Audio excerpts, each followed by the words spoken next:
Hello everybody and welcome to part 2 of the story of the King of Rebirth Island. And here he is.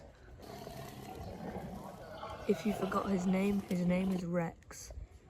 He's now with a full stomach, and some credit to his name for taking down some dinosaurs. He's coming back from the watering hole.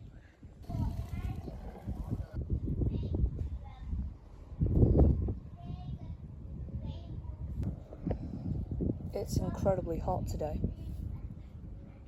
and mosquitoes are a big problem.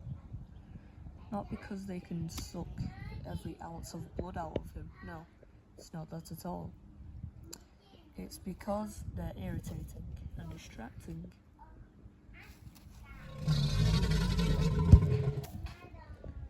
He goes in the shade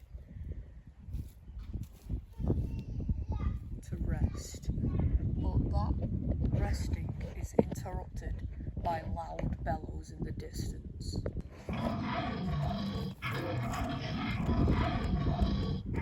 Blueback is fighting something, or more trying to intimidate it, but who? Stripe, the other Spinosaurus.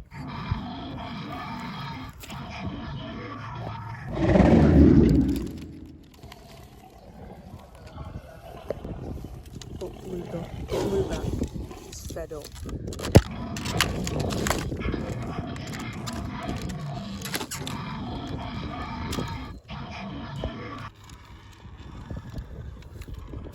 Embarrassed and in pain, Stripe stumbles away.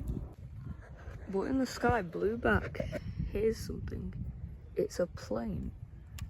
He's never seen one of them before. At least not that close. Now, in the more lush areas of this barren desert, a hunt arises. Hiding in the bushes is a small Coelophysis with no way to get to that tree without being seen by his seeker. He just has to hide and burrow. But what is hunting the Coelophysis, you may ask? The Dilophosaurus. A Coelophysis is an amazing breakfast.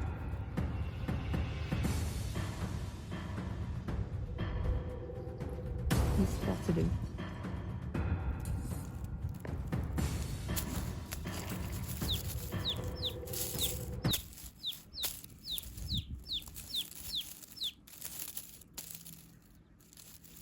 Drags him out the bushes,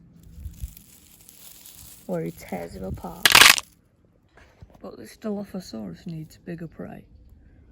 For last night, the Dimetrodon that he hunted, he was bullied away from it by Reaper.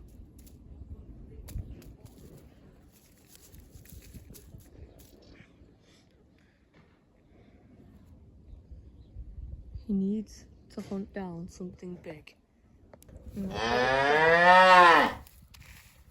Isn't a distracted Iguanodon making a mess in the shade?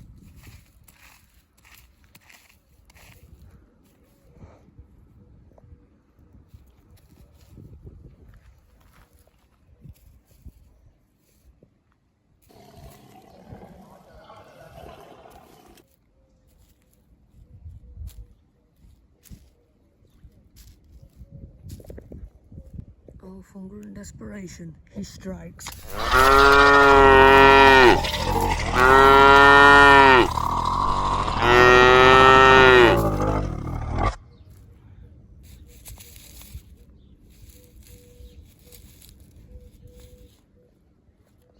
He finally gets the kill and immediately digs in.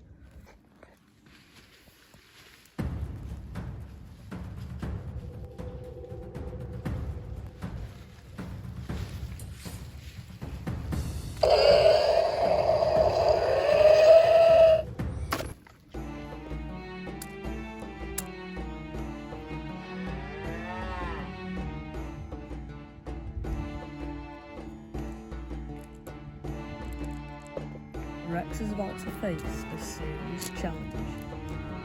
Maybe not as bad as when Reaper slashed him across the face or when he was starving, no, but still enough for it to be problematic. A territorial bull male iguanodon, fully grown.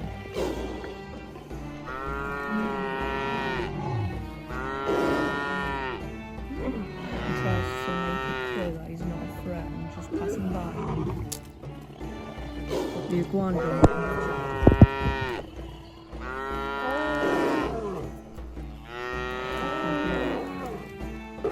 you must be wondering why is Rex so afraid of a measly iguanodon. Well, an iguanodon like this could easily break a few bones in his body. He gets backed up even more.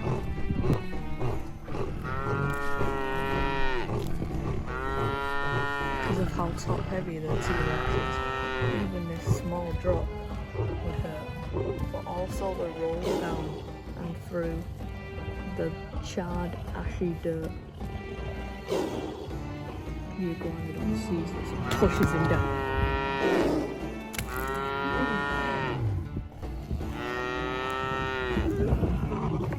Rex has had enough of being practically murdered by this iguanodon.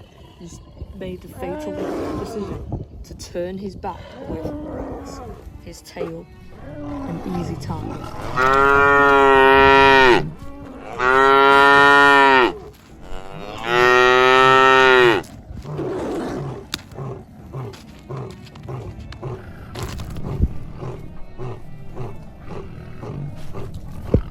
Rex approaches the injured iguanodon, but then, as he's about to strike,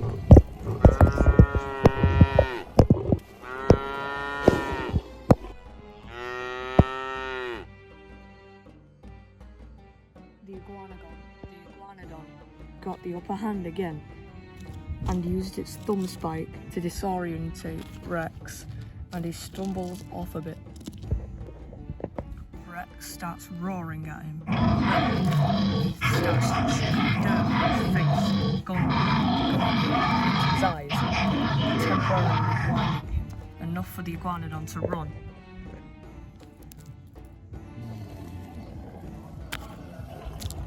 Rex walks off, losing the fight.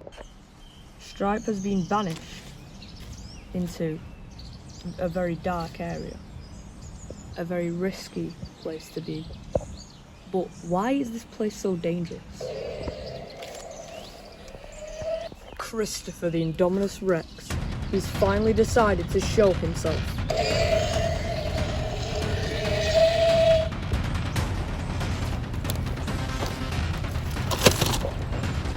He's been knocked unconscious. He thinks everything has went in his favour, but then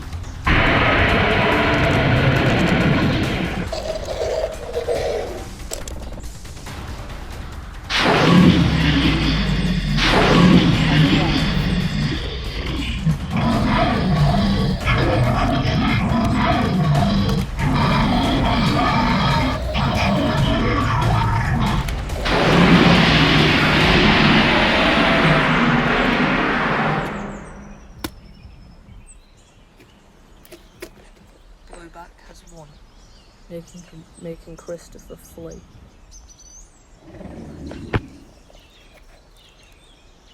Stripe is alive.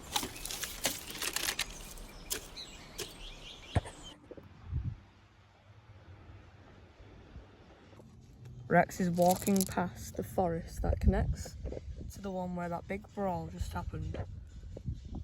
But then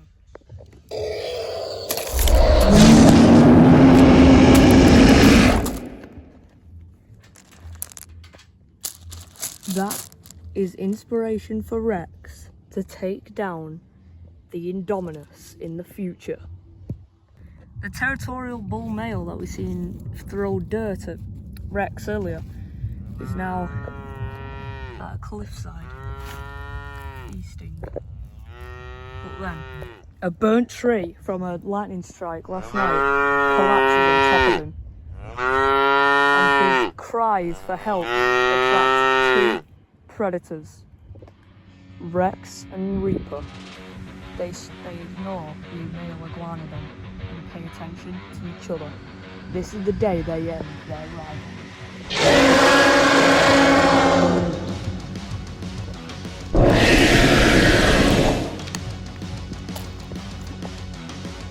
They grapple. It seems like Reaper has the upper hand, which he does, for Rex is knocked to the ground and Reaper drags him through the sticks.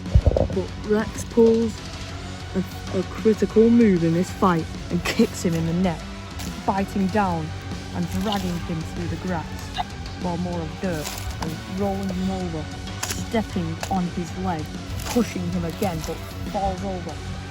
Reaper uses this time to pounce on top of Rex, scarring him all over his sides, but Rex throws him off. He pushes him and is about to step on his head, but then trips over a log. Reaper thinks he has the upper hand, but he is behind a deathly drop.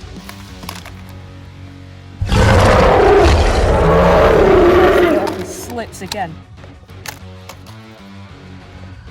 Now weakened and his legs shaky, he clings onto the cliff, but then he is dead. He looks down to check, and then lets out a victorious roar.